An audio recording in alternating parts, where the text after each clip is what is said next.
kabar sahabat semua? Saya harap sahabat semua baik-baik saja, sehat selalu dan dimudahkan dalam segala urusannya. Kali ini saya akan memperkenalkan diri. Nama saya Febri Ramdhani.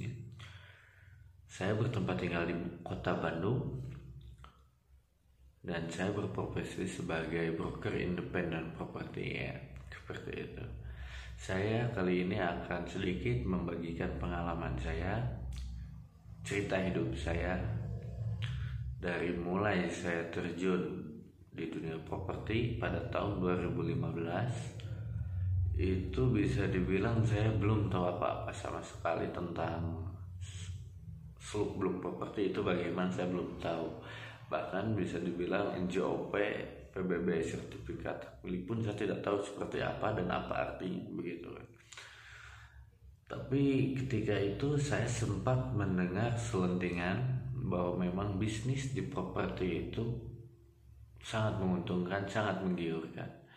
Sekalinya closing bisa mendapatkan jutaan, puluhan, bahkan ratusan juta rupiah gitu. Tetapi ternyata tidak semudah itu ya kawan-kawan ya. Mencari konsumen, bayar itu sendiri itu tidak gampang gitu. Saya coba praktekkan, saya coba dalami gitu kan di bidang properti itu bagaimana sih, karena memang pada saat itu saya sempat memimpikan gitu, ingin memiliki suatu rumah gitu, karena memang rumah bisa dibilang impian bagi semua orang ya, khususnya yang sudah berumah tangga gitu. Nah, saya ingin punya rumah dan ada selentingan kabar bahwa bisnis properti itu menggiurkan, menjanjikan. Saya cobalah dalami di bidang properti itu bagaimana sih gitu kan.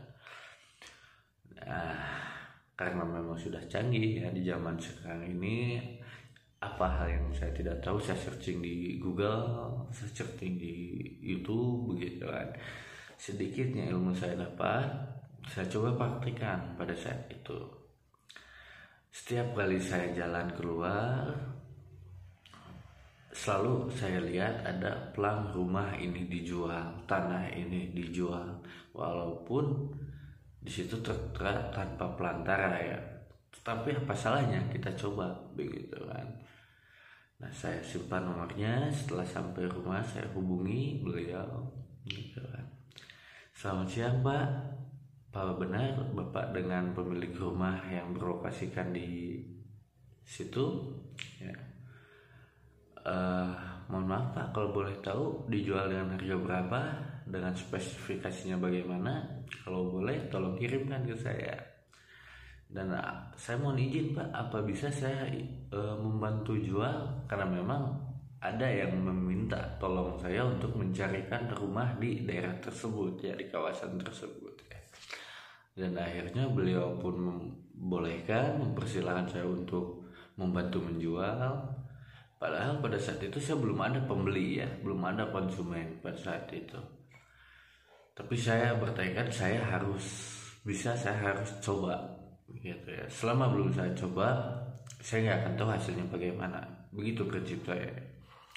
Akhirnya dia membolehkan, dia mengizinkan, dan beliau memberikan foto-foto lengkap, spesifikasi detail dan serta harganya. Dan dia berkomitmen bahwa memang bila mana rumah itu terjual, beliau akan memberikan komitmen fee untuk saya sebesar 3% dari total jual rumah tersebut ya. Saya coba, karena memang konsumen saya belum ada, saya baru mulai di bidang properti. Saya coba iklan iseng pada saat itu ya, di platform Facebook pada saat itu ya. Ada grup-grup jual beli properti Bandung dan sekitarnya segala macam. Saya coba gabung, saya join, saya desain sedemikian rupa dari kata-katanya, spesifikasi bagaimana gitu kan, foto-fotonya saya edit gitu kan, agar orang-orang tertarik gitu kan untuk jualan saya gitu kan. Beliau mau bertanya dan segala macamnya, minimal ada orang yang bertanya itu udah beruntung nih ibaratnya ya. Saya coba di Facebook saya posting gitu kan, di OLX pada saat itu. Nah, seperti itu. Dan terus menerus saya coba berulang kali dengan cara seperti itu. Ada rumah dijual, saya coba hubungi dan terus saya lakukan, sehingga ada beberapa rumah atau tanah yang dijual yang saya membantu menjualkannya begitu. Memang tidak semudah itu perjalanannya, kawan-kawan ya. Itu membutuhkan waktu yang cukup lama untuk menjual suatu properti. Tidak seinstan itu begitu kan. Nah, selang waktu berjalan, beberapa kali ada yang survei gitu kan, lihat lokasi rumah atau tanah, itu sudah menjadi suatu kebanggaan bagi saya ya. Walaupun saya masih ingat pada saat itu sampai saya hujan-hujanan pakai motor kan gitu. Nah, tapi Allah juga tahu, sahabat, gitu kan, perjuangan kita sampai mana gitu. Bagaimana sih perjuangan kita?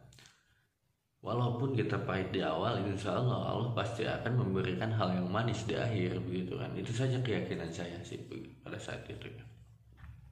Saya coba terus jalani. Dari sekian banyaknya rumah dan tanah yang dijual yang saya pegang, alhamdulillah pada saat itu ada suatu rumah, ada konsumen juga yang survei rumah tersebut, beliau cocok, dan pada saat itu juga beliau bayar langsung cash di tempat ya gitu kan.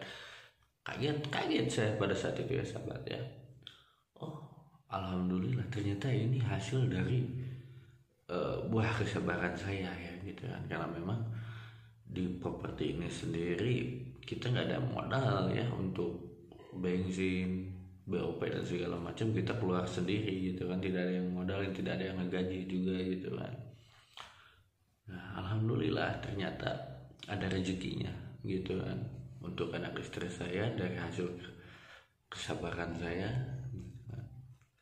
Nah, saya coba terus dalami dan akhirnya ya jadi begitu sahabat ya. Kadang-kadang kita tidak akan pernah tahu gitu hasilnya akan bagaimana, endingnya akan bagaimana jika memang kita tidak akan menjalankannya.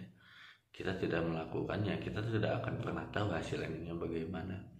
Bagi saya pribadi gitu, bisa dibilang saya kejar aja sampai mana gitu. Kalau memang saya udah sanggup, saya udah lelah, saya udah gak kuat, saya nyerah. Tetapi selama saya masih kuat, saya masih sanggup, saya akan jalani. Omongan kiri kanan banyak sahabat ya, itu yang ya dari keluarga lah, dari orang tua lah gitu kan. Lebih baik bekerja gitu kan, yang jelas-jelas apa segala macam. Tapi kan ya namanya manusia ya, punya impian, punya tekad dan keyakinan. Saya sendiri pada saat itu saya maju terus dan alhamdulillah ada rezekinya gitu.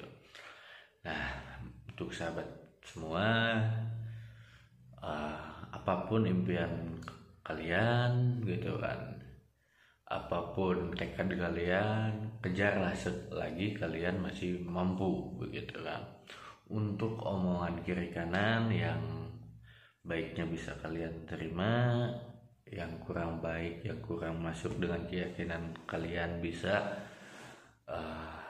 kalian kesampingkan dulu ya. Tentunya dengan omongan keluarga kiri kanan bukan berarti kalian tentang juga.